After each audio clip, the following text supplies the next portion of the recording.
Hai adik-adik, perkenalkan nama kakak Aprilia Dwi Putri dari Poltekkes Kemenkes Bengkulu, Prodi D4 Kebidanan plus Profesi. Di sini kakak akan menjelaskan tentang seks pranikah pada remaja. Apakah adik-adik sudah tahu apa itu seks pranikah?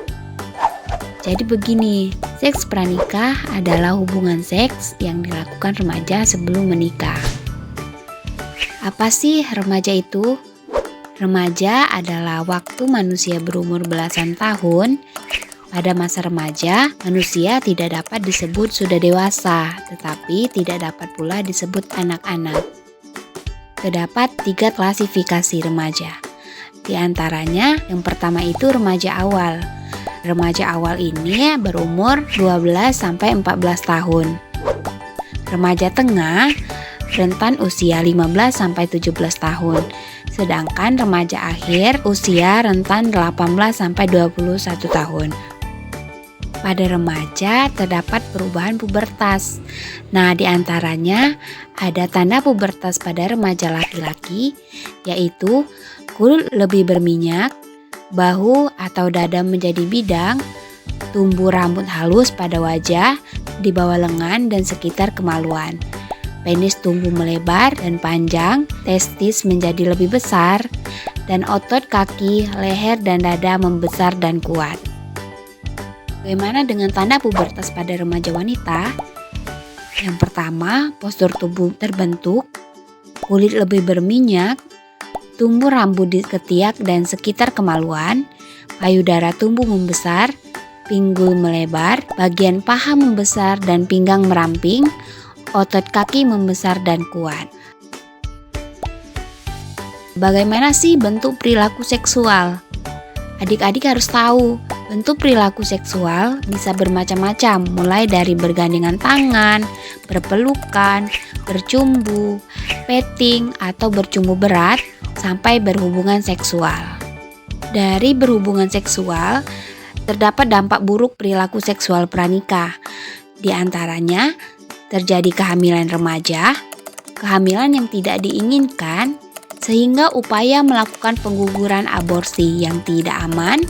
Selain itu, remaja dapat tertular penyakit menular seksual atau bisa kita sebut dengan PMS dan berhadapan dengan dampak sosial lainnya seperti putus sekolah, stigma masyarakat, dan sanksi sosial lainnya.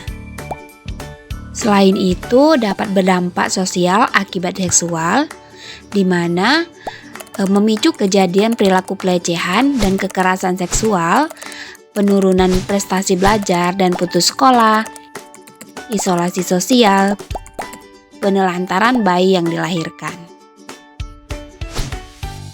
Bagaimana sih cara mencegah seks pranikah? Cara mencegah seks pranikah bisa dengan tidak melakukan hubungan seksual sebelum menikah, memanfaatkan waktu luang dengan melakukan kegiatan positif seperti berolahraga, seni, dan keagamaan, dan hindari perbuatan yang akan menimbulkan rangsangan seksual. Bagaimana dengan pencegahan perilaku seksual beresiko? Yang pertama, memberikan informasi kesehatan dan reproduksi remaja yang baik dan benar. Informasi yang benar dapat mengurangi permasalahan remaja. Yang kedua, pendidikan seksual dan reproduksi secara utuh sehingga remaja dapat menghindari perilaku seksual beresiko. Yang ketiga, meningkatkan aktivitas anak muda ke dalam program produktif yang sesuai. Bagaimana dengan gambaran remaja seksual aktif?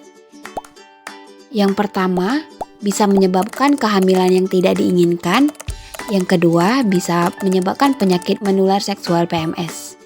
Pada kehamilan yang tidak diinginkan, bisa menyebabkan pengguguran kehamilan yang menyebabkan bisa bayinya selamat ataupun ibunya selamat, bisa menyebabkan pendarahan atau infeksi dan infertil. Jika kehamilan diteruskan pada ibu, bisa menyebabkan persalinan macet, eklamsia, perdarahan, dan kematian. Pada bayi, bisa menyebabkan bayi berat lahir rendah, prematur, cacat, dan bayi bisa normal. Untuk penyakit menular seksual PMS, itu bisa sembuh, bisa cacat atau mati dan infertil. Nah, itulah dampak perilaku seksual berisiko pada remaja. Banyak sekali dampak buruk dari seks pranikah. Maka dari itu, kita harus menjaga diri dan tetap sehat. Wassalamualaikum warahmatullahi wabarakatuh.